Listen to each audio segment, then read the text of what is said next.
Tu me dis que rien ne passe, même au bout d'un moment, qu'un beau jour c'est une impasse et derrière l'océan, que l'on garde toujours la trace d'un amour, d'un absent, que tout refait surface comme hier, droit devant.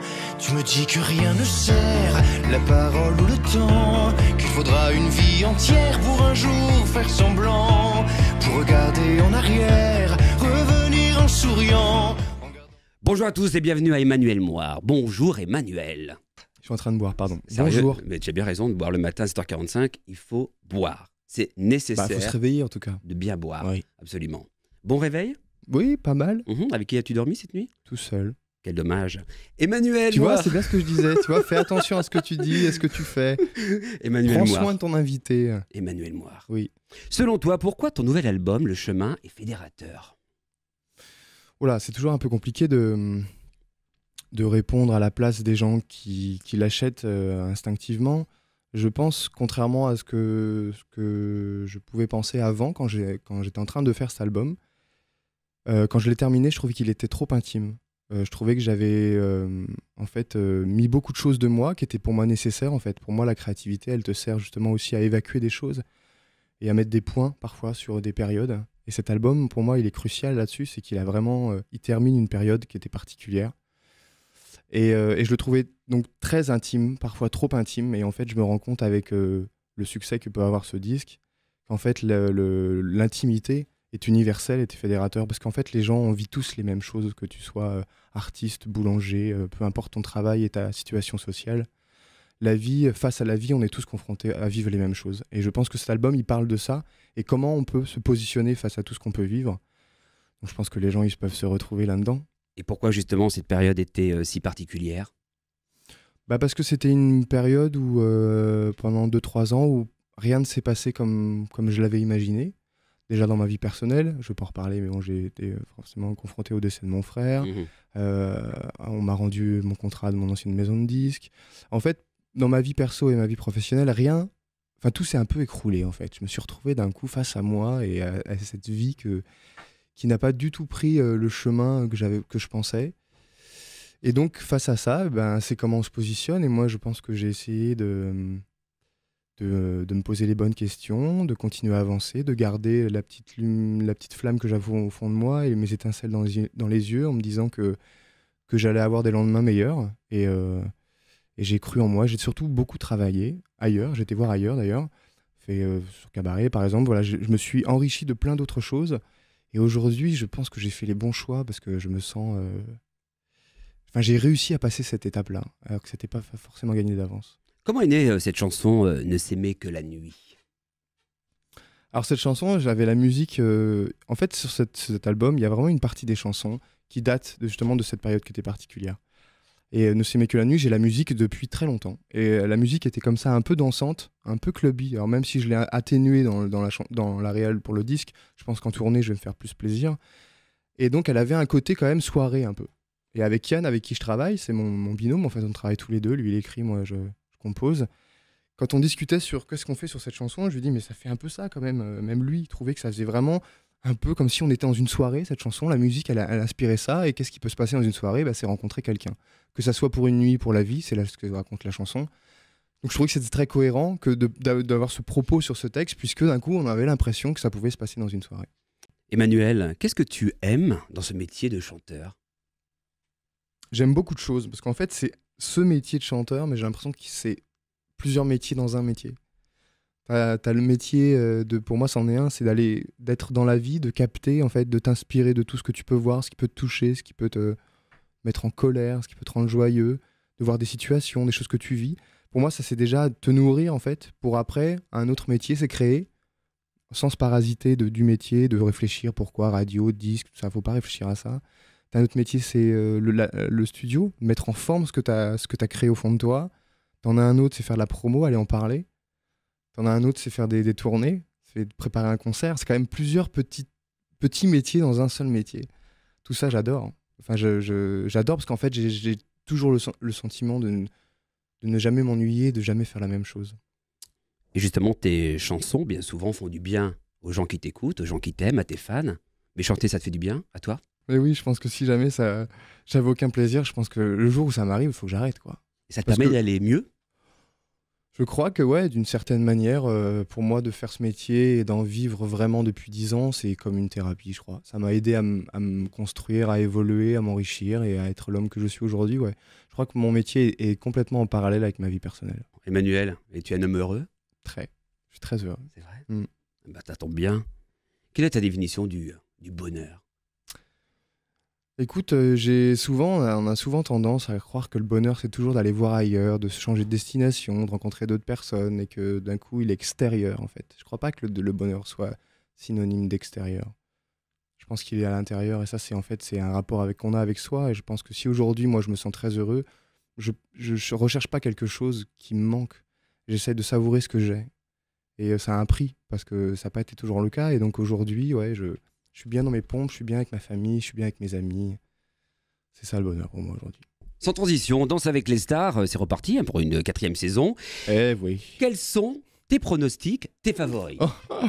Mes pronostics Oui. et mes favoris. Et il m'en Alors faut. déjà, j'étais un peu nostalgique, hein, ils ont eu leur conférence de presse là, il y a quelques semaines, et d'un coup ça m'a refait j'ai eu un flashback d'il y a un an, parce que j'ai adoré faire cette émission. Donc forcément, d'un coup, quand il y en a une autre qui passe, bon, tu te dis, voilà. Après, je suis assez prudent sur les pronostics, parce que d'un coup, c'est aussi le but de l'émission, c'est qu'il y a des personnalités qui ne savent pas danser, le but c'est de les faire danser. Ce n'est pas de la danse comme on peut danser au quotidien, c'est quand même de la danse codifiée avec un partenaire, et donc ça dépend beaucoup de choses. Ça dépend de la fusion et de l'alchimie qui peut se passer entre le couple. Il y a certaines danses qui mettent en valeur certaines personnalités, et on peut avoir beaucoup de surprises. Et parfois, les pronostics qu'on peut avoir au début en se disant oui, mais lui, il a déjà dansé, elle, on l'a déjà vu dans un clip, elle a déjà fait des choses. Parfois, il peut se passer aussi d'autres choses chez d'autres personnes où on ne soupçonnait pas du tout. Donc, je me réserve de dire quoi que ce soit, surtout que le but de l'émission, et je l'ai vraiment fait comme ça, c'est que moi, quand j'avais aucune projection de victoire, moi, le but, c'était le défi, un challenge, et je crois que chaque personne qui le font doivent considérer cette émission comme ça. C'est ça qui est vraiment intéressant, c'est le parcours que tu fais pendant l'émission. On parle de deux favoris en particulier. Du côté des garçons, c'est Brahim Zeba, le chorégraphe de métier et petit ami de Madonna. Et du côté des filles, Tal. T'en penses quoi? J'en pense qu'effectivement, c'est deux personnes qui peuvent faire beaucoup de choses très très bien dans l'émission, c'est évident.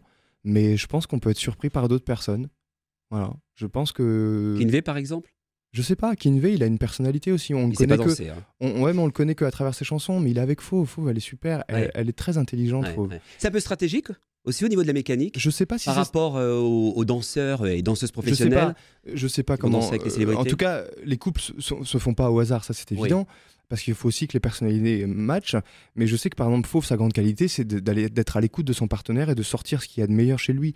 Kinvey, c'est quelqu'un d'assez fun, quoi. Je pense qu'il est capable de faire des choses très très déjantées avec Fauve, qui elle aussi, il faut pas la pousser trop longtemps pour partir. Donc franchement, moi je me réserve vraiment, j'ai hâte de voir le premier prime pour voir ce qui va se passer. Et Kinvey, c'est un très gentil garçon. Ouais, il est très gentil. Et tous les autres danseurs, c'est pareil, ils font un travail de malade, ils sont tous aussi très à l'écoute. Et je pense qu'ils ont tous envie de bosser. À chaque fois que l'émission reprend, ils ont envie de faire encore une meilleure année. Donc je pense que ça va être une très belle année. Et avec le recul suffisant, tu as su analyser ta victoire. Pourquoi as-tu gagné, Emmanuel Moir, Danse avec les stars? Écoute, faudrait poser la question aux gens, parce qu'à la base, même si c'est des prestations de danse, c'est aussi d'un coup la connexion et l'attachement que peuvent avoir le public face à des personnalités qu'ils ont vu évoluer pendant 3 mois. Moi, je pense que c'est un ensemble des deux. Avec Fauve, on a fait un très très beau parcours. J'ai bossé comme un taré jusqu'au bout. Et encore une fois, j'avais aucune prétention de victoire. Il y a juste à la dernière semaine, quand d'un coup, je me suis retrouvé à la veille de la finale et je me suis dit, là, mon pote, c'est le moment de déployer tes armes, parce que c'est la dernière et que tu t'en voudras mort si jamais tu vas pas jusqu'au bout. Mais après, je t'avoue que j'ai aussi été peut-être très authentique dans l'émission, comme je suis au quotidien maintenant. J'ai été prêt, à mon avis, face à cette émission, à être moi-même simplement, et je me suis beaucoup livré, je me suis investi, j'ai pas triché. Et je pense que les gens ont adoré ça, et je le sens aujourd'hui dans la rue, par exemple. On me parle beaucoup de l'émission, et on me parle beaucoup de Beau Malheur et de l'album, parce qu'en fait, il est très en adéquation avec ce qu'on a vu sur l'émission. Et c'est assez beau d'un coup quand il y a une espèce d'alchimie entre tout ça. Et je pense que c'est un ensemble de toutes ces choses qui ont fait que les gens ont voulu que ça soit moi. Moi, j'ai fait le job, j'ai travaillé et j'ai été moi-même. Voilà. Et concrètement, que t'as apporté ta participation à cette émission? C'est génial. Parce que sincèrement, après ces 2-3 ans que je te parlais d'années un peu compliquées, j'ai fait un travail sur moi, déjà un premier projet qui m'a fait beaucoup de bien, c'était Cabaret. Et le deuxième, c'est Danser avec les stars, parce qu'en fait, ça m'a confirmé que j'avais fait beaucoup de chemin et que j'avais construit des choses un peu difficiles. J'en avais fait quelque chose de fort, une force, un trésor, et que j'étais devenu quelqu'un d'entier. Et l'émission, parce que d'un coup, comme tu es quand même confronté face à toi, tu es face aux gens, mais tu es face à toi, m'a confirmé que j'en avais fait quelque chose et que j'étais sorti de ces 3 années un peu de galère. Et ça m'a fait beaucoup de bien. Et surtout aussi, quand les gens votent pour toi et qu'ils te choisissent, ça t'apaise, mais à un niveau quand même très très fort. Emmanuel, il y a un avant et un après Danse avec les stars pour toi. Ouais. Ça a booté quelque peu ta carrière. Ouais, parce que d'un coup, ça a fait une mise à jour pour les gens qui me connaissaient ou qui me connaissaient moins.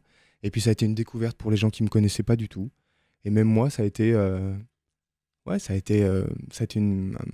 un beau renouveau, quoi.